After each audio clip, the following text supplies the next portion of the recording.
Good morning, everybody, and welcome to the launch of ESB Network's National Network Local Connections programme. My name is Sean Murphy and I'll be your host for this morning's event.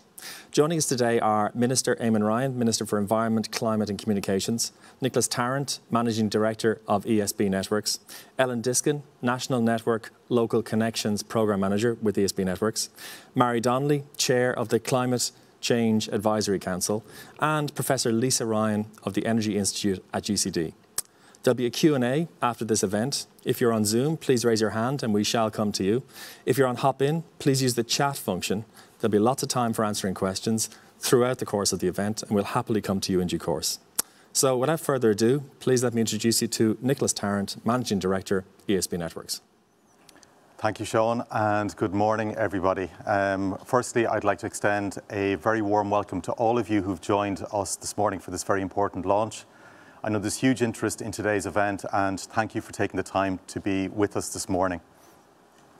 I'd also like to thank our panel, who you'll hear from later on, and I'm also delighted that Minister Ryan, Minister for Environment, Climate and Communications, is going to be with us this morning. This is a very important launch for us in ESB Networks and also for Ireland's climate transition. So you will hear a little bit later from Ellen Diskin, who leads this programme for ESB Networks, on the details around the rollout of this programme. And in the few minutes I have with you now, I'll just say a few words of introduction. So firstly, on the distribution network. The distribution network is truly a national network. It connects 2.4 million homes and businesses right across the country, and it extends between overhead lines and underground cables to over 170,000 kilometres. This is a huge network that has been built over decades, and the key issue now as we face the climate transition is repurposing this network to be able to cope with the level of change and the new low-carbon technologies that are already coming onto this network, with a lot more to happen over the next decade. So we're all aware of the government's climate action plan and the ambitious targets around the electrification of heat and transport. We also will see huge growth in microgeneration and in areas such as demand-side response. The key thing now, as we're looking at expanding the rollout of these technologies, both to individuals and local communities, is that the distribution network is repurposed to enable the rollout of these technologies at the scale the country needs. And to me, that is the core purpose of this launch and this programme.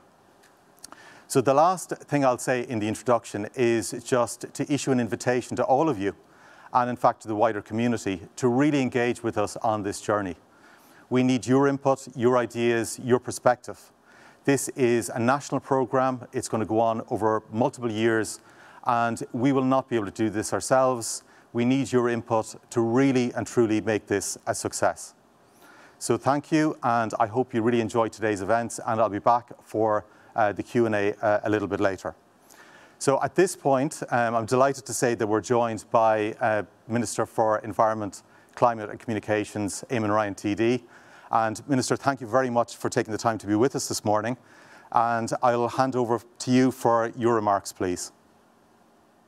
Nicholas, thank you very much. And I'm very honoured and glad to be here today. And at this point, I can't be there in person. I was hoping to be, but we still have a national development plan to produce on Monday and a budget to please produce Tuesday week. So, and then we have a climate debate in the Dáil this morning. I've just been delayed here in government buildings, but I was very keen to take part in this event because I think it's hugely significant and important in our journey towards a zero carbon, efficient, clean, healthy energy system in our country. The ESB has a proud record of serving the Irish people. It's down through our history since independence. It has been centred to the economic progress and the social progress in our state. And I believe this project, this key piece in the jigsaw in the decarbonisation of our society will once again be a chance for ESB to serve the Irish people in a way that's groundbreaking, essential, and improves the daily quality of lives of our people. That's what we have to do in making this transition work. I wanted to maybe just put it into a very personal context or bring it home to people in a personal way as to what might be involved or why it is significant, why creating this responsive, flexible, interactive distribution network of electricity, the wires that come down into our homes or into our local business, by flexibility and innovation and sharing of data and sharing of power in new, clever ways is going to be center stage. And I was thinking about it, if you put it yourselves, I suppose our people are very concerned about climate change. They're rightly worried when they see the level of fires, the level of flooding, and they wonder, what can I do about it? What does it affect me? And we have to make it easy for them to be able to do the right thing, do something. And it starts, I suppose, with a very simple realization that we need to stop burning fossil fuels. In the energy system in particular, that's probably the first, most immediate, most achievable, urgent transition. We need to do so many other things in land use or in how we manufacture goods or how we design buildings and design towns and cities. But first and foremost, we have to stop burning fossil fuels in particular. And the attractive thing about focusing on this subject or this area, the distribution grid and our use of electricity and our generation of electricity, is that there's a whole range of new innovations which are coming, which we can now avail of, which means the average householder will be able to drive a car without burning fossil fuels, will be able to heat at home without having to burn fossil fuels, will be able to generate their own power and reduce their bill and be really efficient in how we do this. So, to take 3 or 4 examples of the changes that are coming and we have to mainstream now in the next decade. Electric vehicles are here. They're already 14%, 15%, I think now the latest figure of new car sales are either plug-in or fully battery electric vehicles. They're just better cars. They're going to have a fraction of the fuel cost, a fraction of the maintenance, and all the car manufacturers are going to go in this direction. To make it work, though, the key thing is getting the charging right, getting the distribution grid right.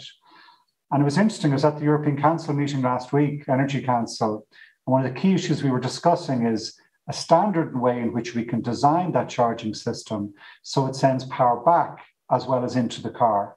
That we have to do that by design from the system organizers level so that not only can people charge their cars, but we keep the price down by turning on and off that charging device when the cost of fuel is low. There's a lot of emphasis at the moment on high fuel prices. Rightly, it's a real issue. The cost of the wind power, the cost of energy last night and part of the night in the Irish system was zero.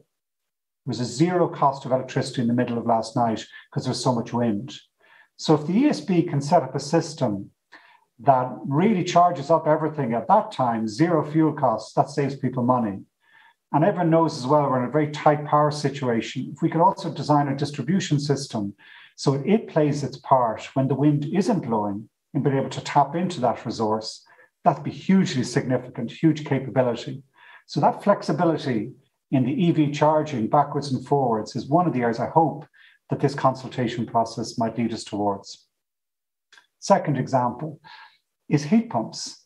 My own house, we put in a heat pump 3 years ago.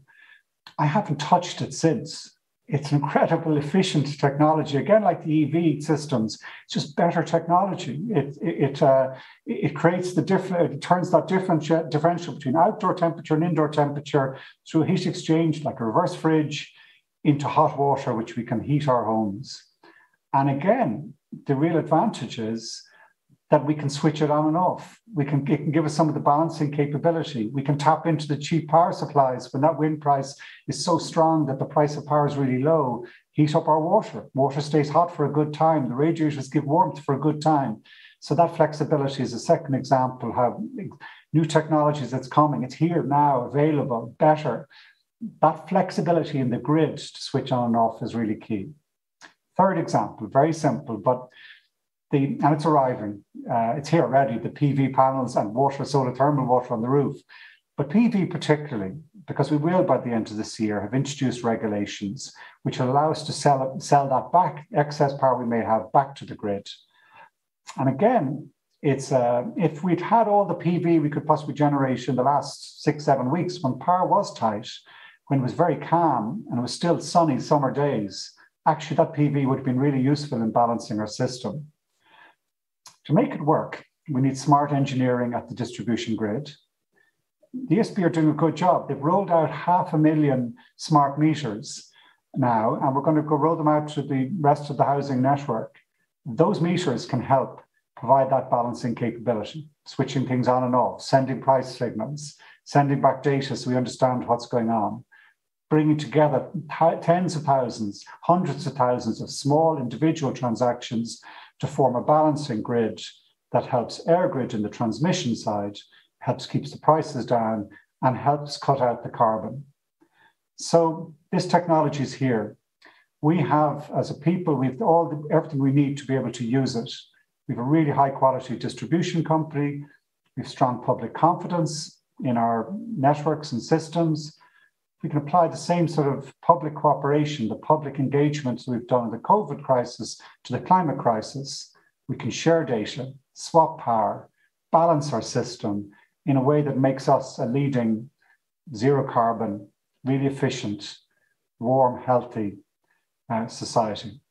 And that's why it's important today, why this consultation is important, why it's important we get this right and we deliver it quickly, having consulted, and why I wish ESB and commend them for the work they're doing in making it happen.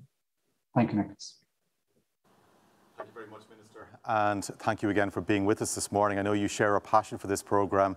And we're now going to pass on to Ellen Diskin. Ellen is the programme lead for ESB Networks on this programme. And now Ellen's going to talk you through in more detail the nature of this consultation and this programme. Ellen, over to you. Thank you, Nicholas.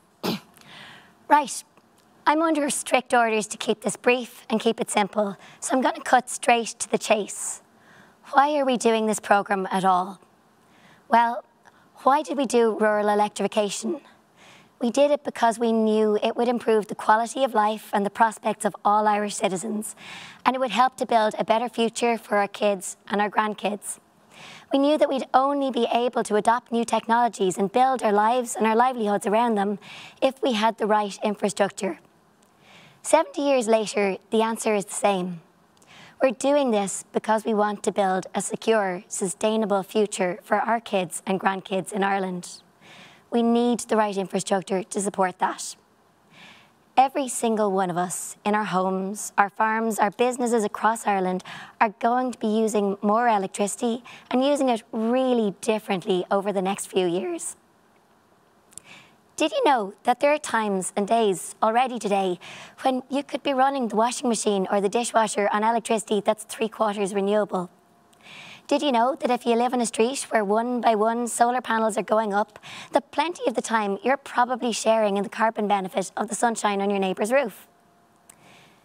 Did you know that 40% of our emissions in Ireland come from our cars and our heating? And now that you know all of that, do you see how much of an impact we can make with our individual small changes if we can collectively make them in communities across Ireland? Now, what's special about this programme is that it's about using what we already have, building a sustainable future on the same local connections that we've built as a society since rural electrification. Because this programme is not about more infrastructure, it's about getting smarter, about using the infrastructure we already have. I'm going to play a brief video for you now that hopefully brings that to life a little bit. And then I want to talk about, firstly, what this programme means for climate action in Ireland, and then what this programme is going to mean for homes and farms and businesses across Ireland. Irish society and ESB networks are facing interlinked challenges. All of Irish society is facing the challenge of a generation. We have a brief window of opportunity to address climate change. Ireland has experienced extreme weather events, flooding, drought, extreme snowfall, but we're close to a tipping point that threatens far starker consequences for generations to come. The thing is, we can act now. The solutions are known. We know what we have to do. Our real collective challenge is getting on with it. There's a line in the Climate Action Plan that sums it up. Now, every home, every community, every workplace and every farm must get involved. Every network which supports our lives must adapt rapidly, and we cannot delay for our economy to remain competitive and our society resilient. ESB Network's role is to make that possible. Almost since the creation of the state, our challenge has been to deliver a national network, enabling secure social and economic growth right across Irish society. And for the past 20 years, we've been connecting renewables, wind farms, to that network to enable sustainable growth. Now, our challenge is to rapidly adapt that national network, so every home, every community, every workplace and every farm can play their part too. And we're ready for it. It's too easy to imagine that Ireland's emissions are because of a small group of big polluters or the national herd. That's not the full story. In 2019, Ireland emitted tens of millions of tonnes of CO2. And of that, yes, a third came from agriculture, a little under a third came from electricity, and a bit more than a third came from heating and transport. That's the every home, every community, every workplace and every farm. And that's why I said the solutions are known. They are. We already know how to connect renewable electricity. Ireland is actually world leading at this. But it's our small changes that matter now if we can collectively make them. If we can use renewable electricity to heat our homes, power our transport, heat our water, power our farms and businesses, then we can take those 2/3 of the carbon out of Irish society. ESB Networks wants to have the solution in place mid-decade, so our focus can shift to scaling at pace towards 2030. So what does this actually mean and how can I describe it? The electricity network is a lot like the road network. There are national, regional and local networks like there are roads. When the Irish road network's laid, most people didn't have cars. But as Irish society grew and developed and there were more and more cars on the roads, yeah, we widened the roads and we built motorways, but we also put up traffic lights to manage the traffic. Now Google Maps, an app on our phone, gives us the information to manage traffic for ourselves. And that's what we're trying to do in National Network Local Connections. As there's more renewable energy on the network, every home today that's built has a solar panel or a heat pump. As we adopt electric cars, we want to put the power into our customers' hands to get more out of their local connections. Firstly, it means giving them the signals, the information. When's the energy green on my local network?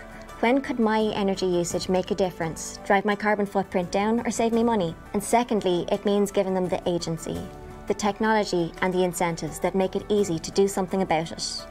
Our national network used to bring us electricity from large power stations that are far away, but that's changing. Today, almost half of the electricity on the network comes from wind and solar farms that are far more local to us. And that means that our individual decisions about how we use electricity matter so much more. ESB Networks cannot meet this challenge without the support, partnership and participation of the energy industry and the people of Ireland. It will take each of us to play our part in our homes, with our families, in our businesses and with our communities. It starts by consuming renewable energy and using this energy to heat our homes, power our cars, heat our water and power and support our businesses. And using smart energy devices to help us manage our energy usage and how we use it. We will see more electricity generated locally and being used locally to support our communities and provide opportunity to business and for community energy programmes. We will see local markets and local coordination. We will see more microgeneration and small-scale energy programmes. We will see more smart energy devices in our homes, our farms, our businesses that can communicate directly to our network or via community energy programmes or your supplier. We will see opportunities for new services and products to be presented to customers to enable them to choose greener energy solutions. We will see ESB Networks, the energy industry and the people of Ireland work together to deliver our low carbon network. Yes, it's bold, it's different, it's important, but big ideas start in local communities.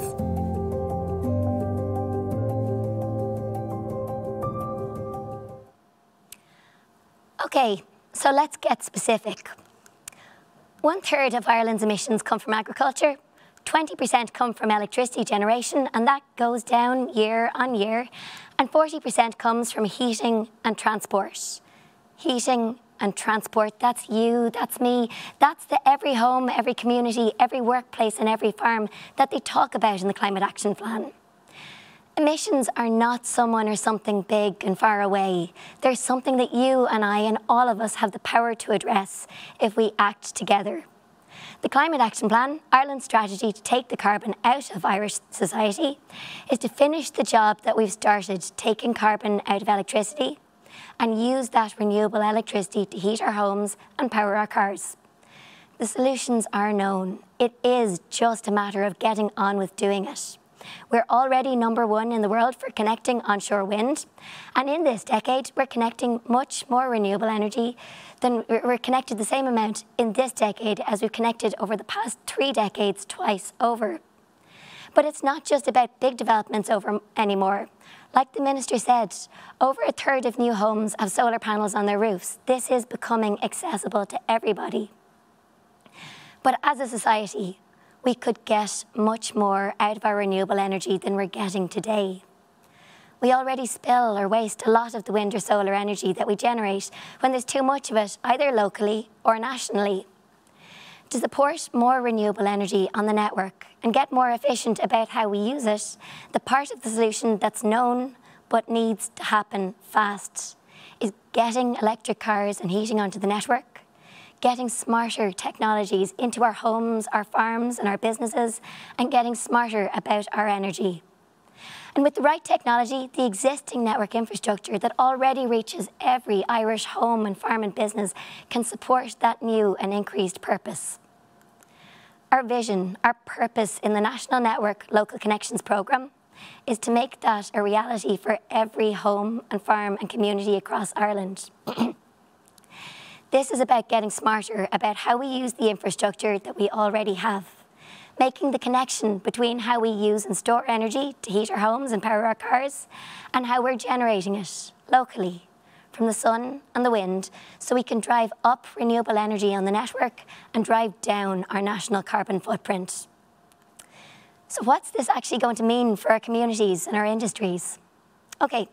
The starting point is that we already have physical connections, wires, connecting over 2 million homes and farms, over 200,000 businesses across Ireland, from newsagents through to data centres, and nearly 300 wind farms right across the country. Within a decade, those wires, those local connections, they need to support an electric car at 1 home in 2, electric heating at 1 in 4, and solar panels on the roofs of hundreds of thousands of those homes and businesses. We will need to upgrade many of those local connections, but to keep pace, we need more than just network upgrades. We need to get smarter about how we use what we already have. And look, the reality is, this is a more complex electricity system with high levels of variable generation from the most local level up. So we need to develop new operational connections with all of our customers. This is the Google Maps bit.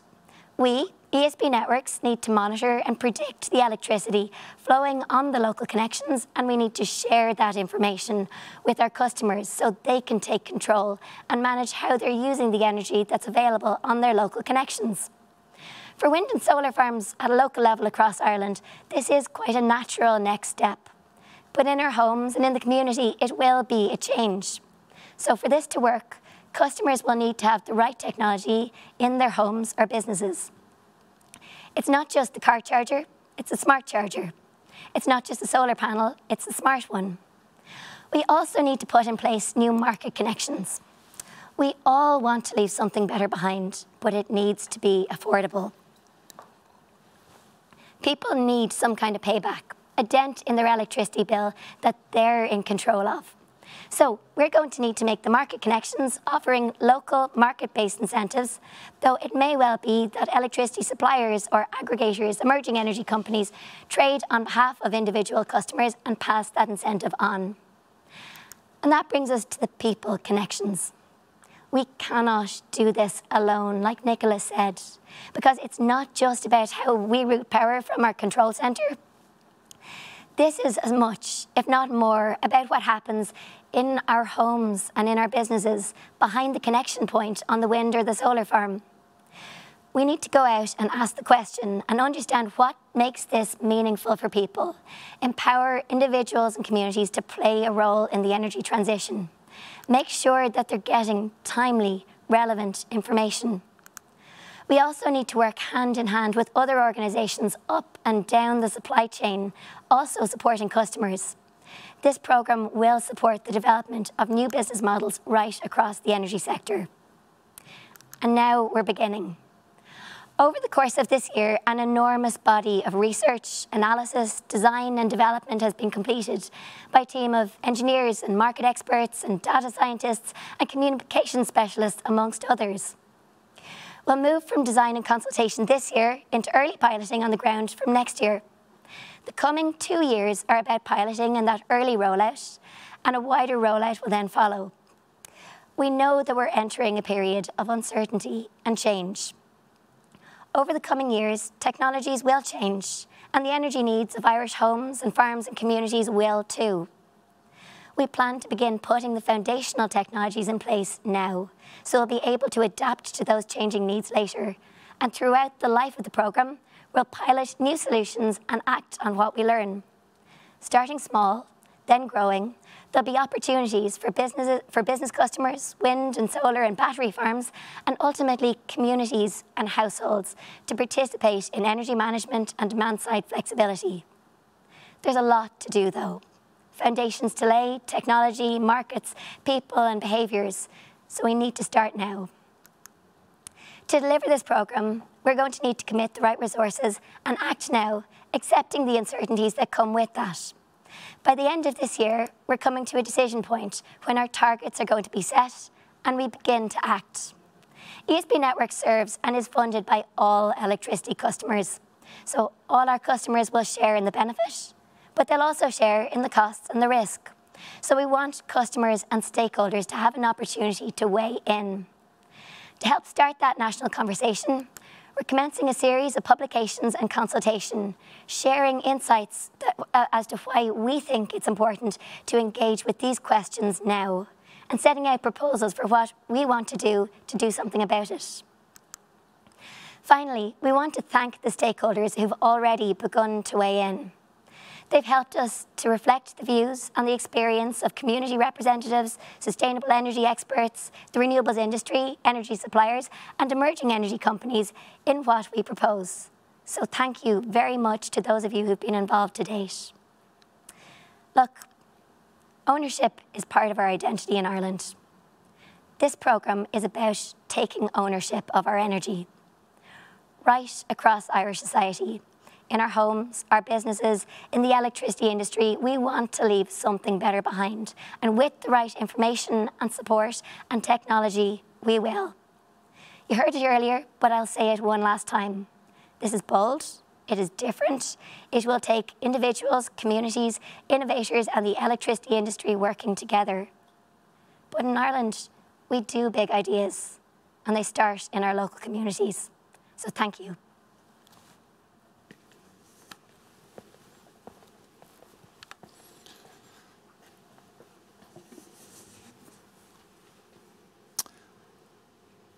So now we will go to a panel discussion. I know that there's over 160 people dialed in on primarily Hop-In, some on Zoom, to participate in this, and we would really welcome your questions, so please come to us with them. Joining us this morning are Mary Donnelly, the Chair of the Climate Change Advisory Council, Professor Lisa Ryan, Professor of Energy Economics at the Energy Institute in UCD, Nicholas Tarrant, whom you've met earlier, and my colleague Ellen Diskin. So again, for those on Zoom, please raise your hand. For those on Hop-In, please use the chat function. At the outset, I might just go to Mary Donnelly first. Mary, you have a distinguished career in the EU Commission at DG Ener, and now you're chair of the committee and council, as we talked earlier.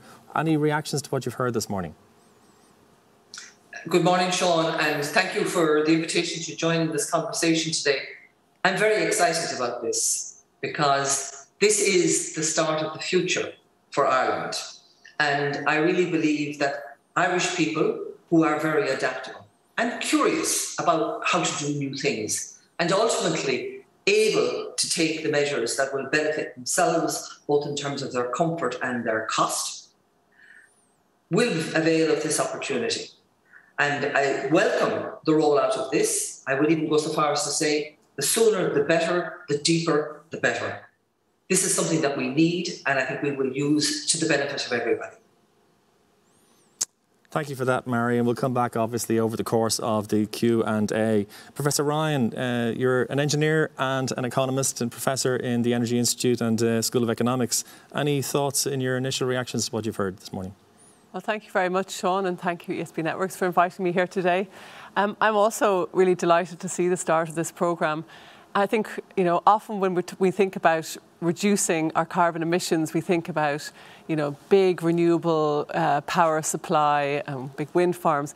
And the programme that ESB is now starting, ESB Networks is starting, is really about enabling people as individuals, as communities to get involved. And I think in the modern electricity system, this is increasingly important. It's not just about, you know, providing this renewable supply. It's also about how can we change our demand, our use of electricity to facilitate those renewables and also reduce our demand so that we use it more. We use our electricity in a more efficient way. So I think this is really a great start to a new programme. Okay, great, and thank you very much for that. And I'll come to the panel over the course of the Q&A. We have a Zoom question from Niall Conway of Spatial Outlook. Niall, you might come through, please. Hi, can you hear me? Yes, indeed. Oh, hi, how's it going? So I just have a general question. First of all, just to introduce myself, I'm managing SEAI-funded research on the topic of energy demand analysis. And we're working with partners across Ireland, including Dublin's energy agency, CODEMA. And I suppose just the general question is, for Eamon and the panel, is in terms of the programme for government and, you know, its future digitalisation strategy, and how we're going to make use of available information to ensure we're not in the same place or we're not facing similar challenges in 10 years' time. So, and it ties in with what Eamon previously mentioned about, you know, aligning, say, housing development, speculative housing development with public transport. And now we have additional variables such as energy planning, you know, data centres, EVs. And I suppose, you know, even how it all ties in with the IDA regional development strategy and like, what's the government strategy for, you know, joined up planning with the likes of ESB to make use of, you know, meter to data from smart meters, you know, to overcome, say, issues with GDPR? Thank you very much. You might come to the point there. Thank you. I'll go to the panel there. Who wants to address that question first? Okay, well, if I can get my voice out, I'll give a first answer. So, Niall, thanks for the question. I can't speak for the government, but I can speak for what we're doing by way of digitalisation and data in this programme. So a very big part of this programme is digitalising the distribution system so we can use the information, but also so that customers can use that information. I used to find that the electricity system was very, very real for me because I could go into the control room, I could zoom in on my locality and I can see there's the pulse of my area, there's what's happening because there's our electricity. In this programme, we want to build that out and share it. We want to use it in our own organisation, but also share it with organisations like yours so we can bring things to life across the industry. Thank you for that. Anybody else want to say anything?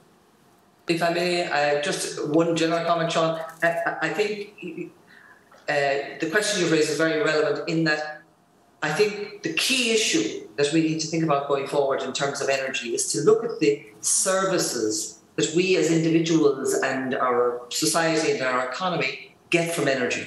And there are three services. We have mobility, we have heat, and we have power. And historically, we have tended to deal with these in individual boxes. And the new way of looking at our energy system is to look at it in a holistic and interactive way, because what we do in heat can benefit the electricity system, what electricity does can benefit transport, and all the way around. And I think what we're starting to do with this programme is begin really to bring those links much more to the fore so that we can marry them together and get a mutual benefit. And I think that's one really very important element. And I'm sure working in SEAI, this is obvious how we need to bring these energy services together for people so that they can get benefit from them. Thank you for that. And Professor Ryan? Well, just one small comment is I suppose that we do have the rollout of smart meters going on, and this is certainly going to enable the kind of collection of data, both for customers themselves. They will start to be able to become aware of their hour-by-hour use of electricity. So far we only get an electricity bill, once every 2 months. It's very difficult for customers or consumers or people to understand exactly when or where they use their electricity. But with the rollout of smart meters, and I believe a third of all households have them by now, this will facilitate better information for customers themselves on how they use their electricity. So this will become more feasible.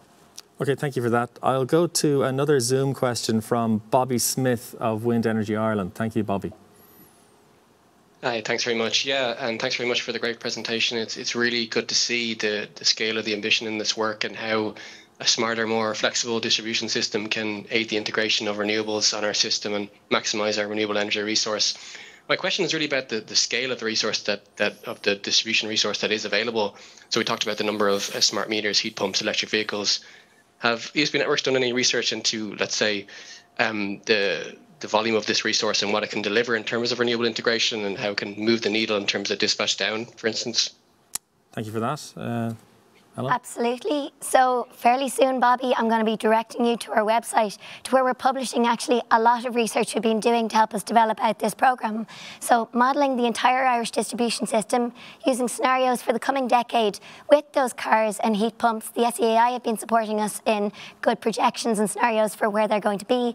And then also modelling out the renewable generation coming onto the system and the potential for those two things to interact with each other. And really what we're seeing is that even from a few kilowatts upwards, so a few households upwards, where it's solar panels on a street, we can do something to reduce dispatch down. When we can bring together hundreds of thousands of us and get hundreds of megawatts, so say 3/4 of a gigawatt, we could do something quite meaningful in terms of enabling additional wind and solar generation on the system. But really, we could keep targeting higher numbers. We could see value in up to 2 gigawatts of demand-side flexibility, pending when and where it comes. Thank you for that. We have a question on Hop-In. It's anonymous, and it's asking, is the National Network Local Connections Programme going to help with the issues reported by EirGrid earlier this week? And I suppose at the outset it's probably worth noting that ESB Networks is responsible for distributing the generation capacity to the homes, families, farms and businesses around the state. It isn't a question of its responsibility for the generation thereof. But I might just go to you, Ellen, first, and then Nicholas thereafter, if that's OK, for a programme response and then maybe a macro response for ESB Networks. Great, thanks, Sean. So this programme isn't about short-term adequacy, but it is about building a secure, sustainable system over the coming years. Recently, Mari actually was speaking about whole-of-system planning. Well, this is quite whole-of-system. We need to diversify our renewable energy sources with wind, but also with solar generations and with batteries, which are much more local down in the system.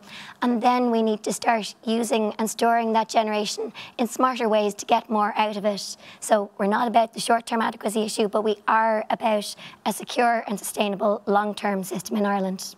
OK, Nicholas Tarrant, MD of ESB Networks. Sean, thanks. I'll add a couple of comments to Ellen's comment about the nature of the programme. We also have a key role in maintaining the reliability of the distribution network, which is crucial for security of supply. So we are continuing to invest in that network every year to make sure it's reliable, fit for purpose. And there's a second role as well, which is really important from a security of supply perspective, and that is connecting new projects. So this could be renewable projects, and we know the huge pipeline of renewable projects already connected, with more to happen over the coming decade. And if there are any measures put in place by government around connecting any additional capacity onto the network, of course we'll have a role in that as well. So I think they're the two main measures that we're involved in from an ESB Networks perspective. OK, I have a question here saying, will I need a smart meter to participate in this programme? So, Sean, yes, smart metering is one of the key technologies that we'll need in this programme. So we're working closely with the smart metering programme in ESB Networks to make sure that we're coordinated so that effectively smart meters can go in before piloting in locations and before the rollout of this programme. And Professor Ryan, we were talking about, you mentioned yourself smart metering coming up, but in the context of the Energy Institute and your profiling on behavioural side of things, any thoughts on smart metering and how they can help or hinder, or what's your view?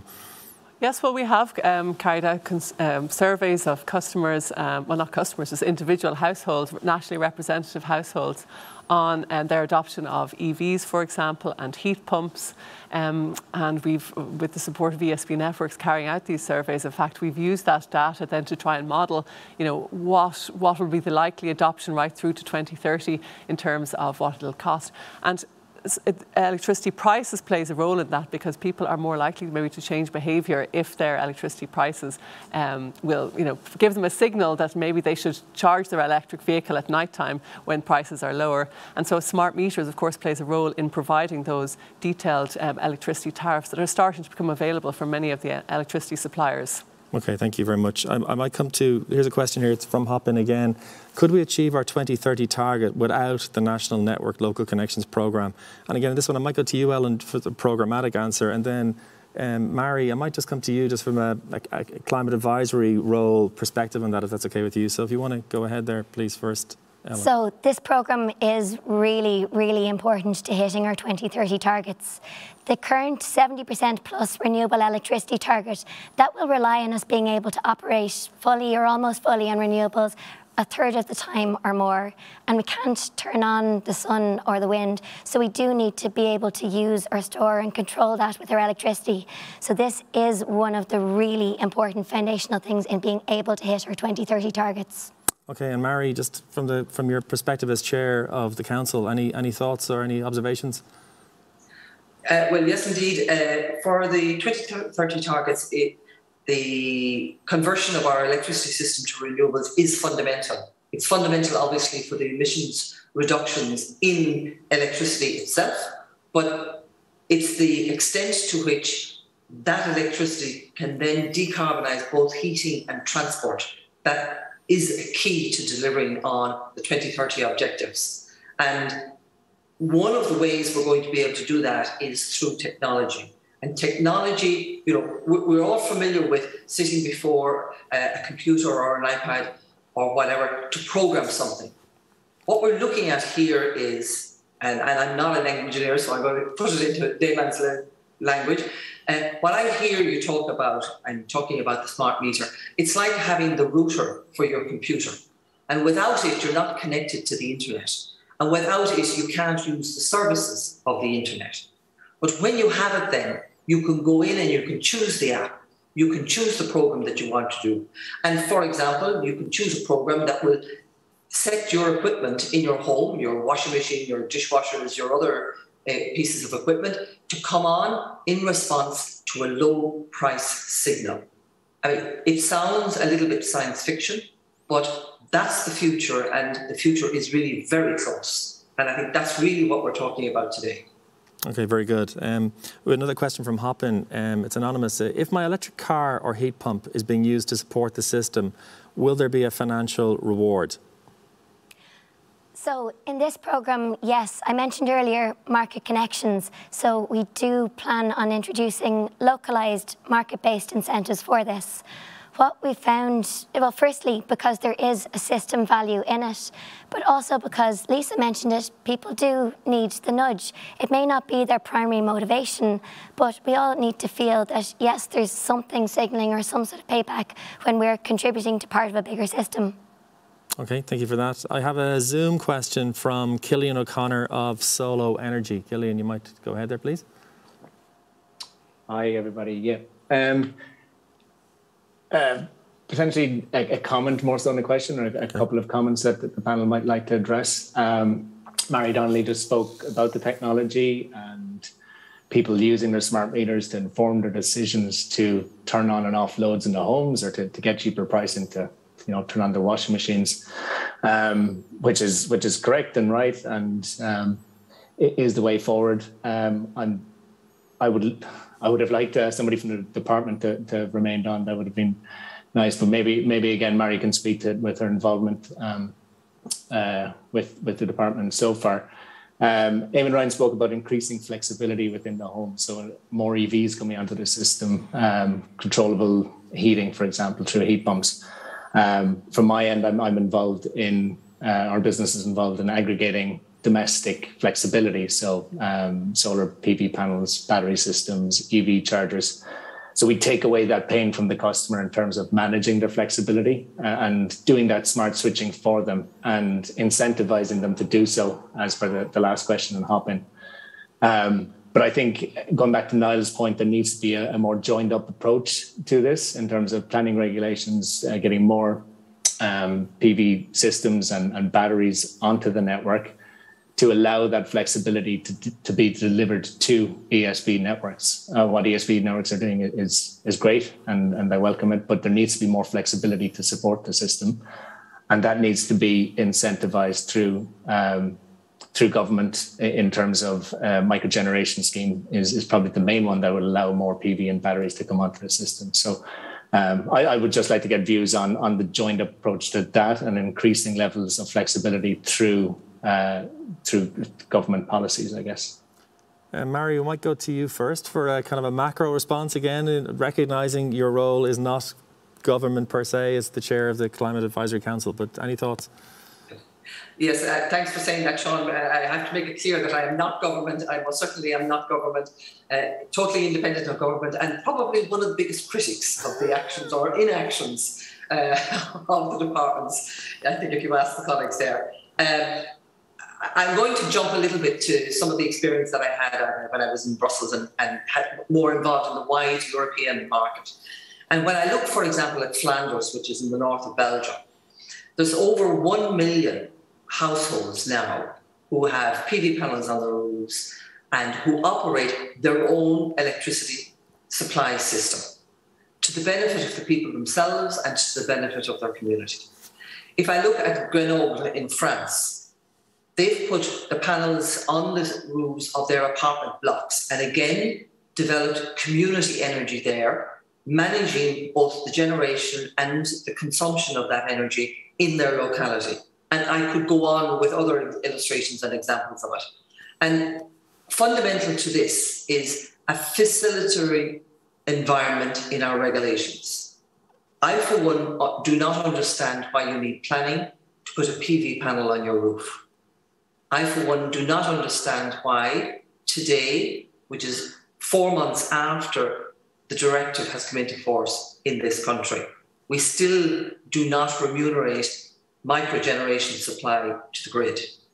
I do not understand why we aren't rushing at all of these things, because they are so good that we need them, and we need them now.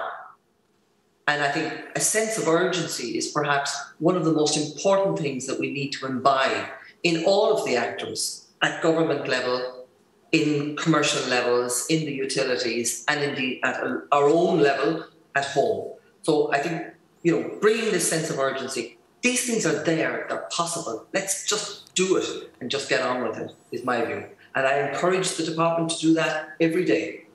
Okay, and Professor Ryan, we might come to you. I mean, I'm conscious that there has been a microgeneration consultation which the department is looking at the present time, but have you any thoughts or responses to the queries that were raised there? Well, I think feed-in tariffs is what we're kind of talking about here. Financial incentives for microgeneration are important, not really necessarily from the point of view of, rewarding a huge amount to consumers, but making them feel that they are rewarded at all for putting solar PV on the roof. And what I think in the microgeneration context, it's not just about solar PV, it's also about, adopting technologies that are low carbon in general, such as heat pumps and EVs as well, is that you want people to start talking about it and feeling that this is something that is they're not just doing it out of the good of their heart, but that they are also being rewarded for it, but that they also enjoy doing it, that they have a different driving experience perhaps with an EV, and so that people start talking about it. And I think that financial incentives are one way to get people to start talking about it, just like, a tax break might make you change the way you might buy a more efficient, washing machine or other type of, even if you had your taxes associated with the BER rating of a house. These things drive people then to make the right decisions and to start talking about it, and it becomes just more mainstream rather than a small niche product. And it also then, enables this sort of aggregation and flexibility that we need in the system. Okay, Ellen Diskin, do you want to come in there, please? Yeah. I suppose to bring it back to what Cillian was saying about joined up thinking and bringing things together and making it easier for people. So I think Cillian's is one of those emerging companies that is trying to put the technology into people's homes that makes it very, very easy. And we do have to make this easy. The example I keep going back to is when I was growing up, there was one black bin in our house. Now I go to my parents' house, the black bin's the smallest of them. And in my own house, my 4-year-old scolds me when I go to the wrong bin. And he does it, firstly, because it's really easy. The bins are clear, different colours. Secondly, because in the creche and in school, he's learning about this day to day. So joined up thinking, everything from the bin companies to the regulator to the educators all bringing together. We need to do the same in this programme. So in ESB Networks, we've been holding a lot of roundtables. We're running a consultation shortly because we are utterly dependent on the ecosystem of companies working together. We need companies like Cillian's developing the technology, putting that into homes. Equally, we need other parties on the supply chain putting the right technologies into homes. So one of our initiatives has been developing standard smart requirements. So it's not just the solar panel, it's the smart solar panel. It's not just the car charger, it's the smart car charger. So it becomes easy and the default to start managing those technologies. Very good. Nicholas Tarrant, do you want to respond there also? Yes, I'll just make one small comment on it, and this is just as a kind of a general point about the overall feedback around this programme. I guess we're launching a series of consultations today, and if there are ideas from people, and there are many, many ideas out there, our commitment is to add our voice from a policy point of view. If we need to work with the different departments, with government, around things that we think should happen, we will be looking to take that feedback, integrate it, and definitely keep that discussion and that momentum going for this programme. Okay, thank you for that. I'll just go to a named question here from Walter Bourgeois. To speed up the domestic investment in local or domestic generation, do you anticipate a support scheme for the capital cost? That sounds to me like it's kind of the microgeneration consultation again. Do you want to say something briefly, Ellen? So it sounds to me like that is microgeneration. It might be the grants for them going in. I can't speak to the grants, but again, what I can speak to is the joined up thinking part of it. So ESB Networks collaborating with the SEAI so they can give us better guidance on the data we should be building into our models to build out programmes like this based on grants being issued across the country. Okay, we have a question on... Sorry, yes. There actually are grants available for solar PV on existing houses. Not for new builds, but for existing older houses, they are available. Available from SEAI, yes, and it's a very straightforward process actually to fill in, but the key thing is to get approval before you install it. That's the other caveat. Phi Wang has a question from Hop-In. What is the current deployment level of battery energy storage in Ireland, both from front of the meter and behind the meter? Does this programme have specific incentives or targets for battery energy storage? So battery storage is starting to take off in Ireland, but at the moment it is the larger utility scale batteries. In general, they're responding to wholesale market or ancillary services signals. At the moment, behind the meter, there's very, very, very little in Ireland, other than the 30,000 electric vehicles that there are connected across Ireland. So at the moment, that's the battery energy storage on the Irish electricity system. Okay, a question that's anonymous. If my electric car or heat pump is being used to support the system, will there be a financial reward? So, Sean, I think that's the one that we touched on earlier. So to confirm, yes. Apologies. Yeah. No, you're grand. We do plan on introducing localised market-based incentives. It's like what Lisa was saying there. It's not necessarily that the incentive is that strong that that's what drives the behaviour. It's more about feeling that, yes, there is a reward for my action. Another question here is, how will this project identify advocates in the community to support this incredible programme? Thank you for the compliment there. So we are going out and looking for advocates to identify themselves. We've done a whole series of focus groups to identify different groups who might feel a propensity towards this, but also holding our consultation, holding roundtables.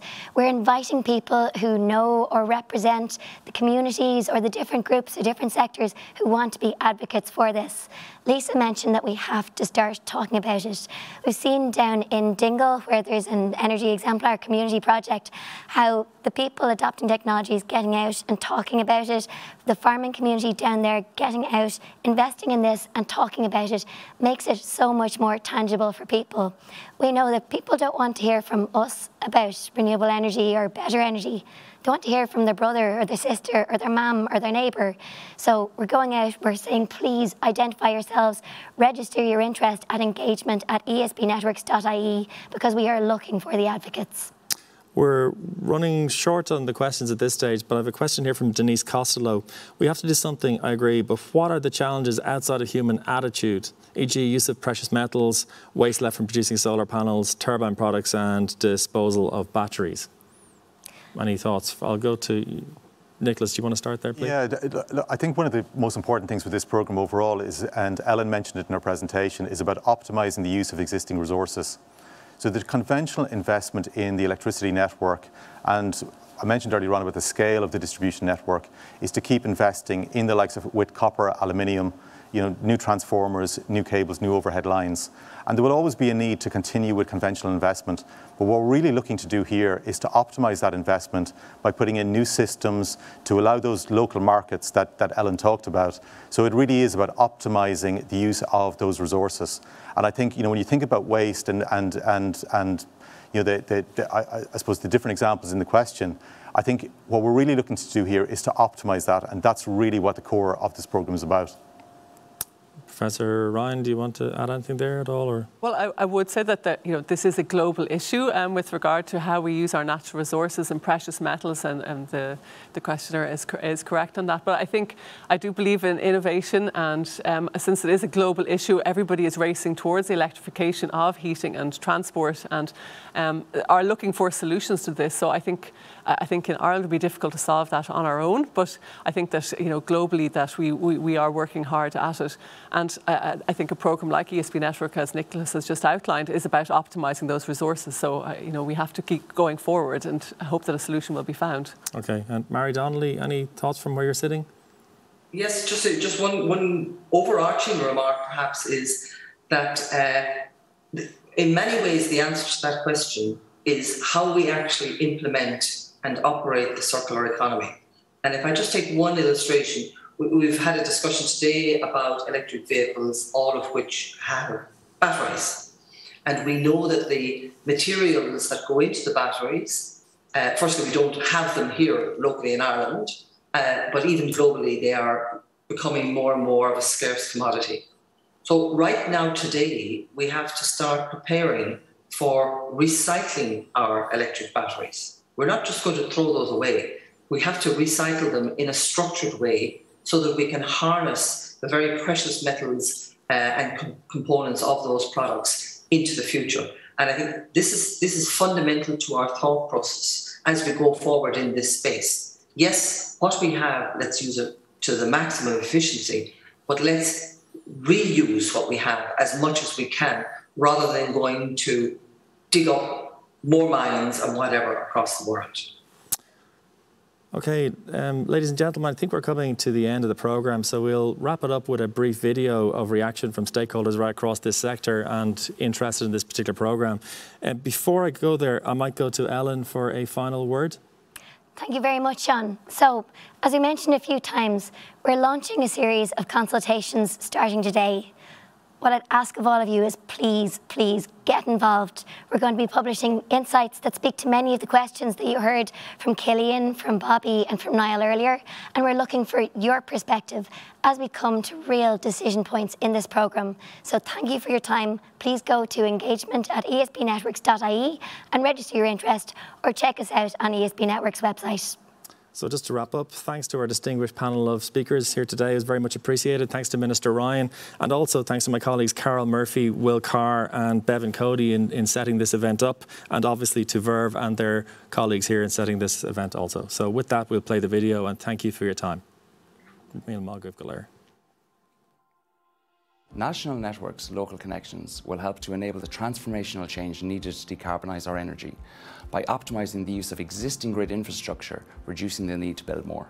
We see the National Network Local Connections programme as a platform to enable more solar projects to be connected more quickly to the network, providing sustainable energy to help us in our battle against climate change, and also as a means for customers to contribute themselves, generating their own power and helping the network when it needs it. I think this programme is going to help support transformation in the energy industry by harnessing technology and using that to help provide safe, secure supplies of power for homes and businesses into the future. I'm really excited about the opportunities that this programme is going to bring in terms of looking at our wider electricity system and how it's going to serve us into the future. This new programme is going to be a really exciting development in helping Chamber members around the country to meet their own goals for climate change and sustainable development. They're ready and willing, and this network is going to provide that support that they need to help them deliver on those goals. But the vital thing is that local connection, local support, local resources. That local is what we both do together. Over the next 10 years, we're going to have to make some really difficult choices in our industries, in our homes and in our businesses. But what this programme can do is it can make those choices simpler. It can allow us to use renewable energy in a much more efficient manner. It can allow us to use renewable electricity to power our homes, to power our cars and to power our businesses. It can give us choice. The programme is questioning how the network can deliver more power while producing less carbon. The answer is that the network must become more efficient. Every kilowatt counts. I'm really excited about this programme because I can see how our communities in our energy network are really interested in seeing how they can change how energy is used at a community level. I believe the National Network Local Connections programme will offer real opportunities for communities all across Ireland to lead the societal transformation to a low carbon society. The benefits could be in the form of leaving us create energy communities.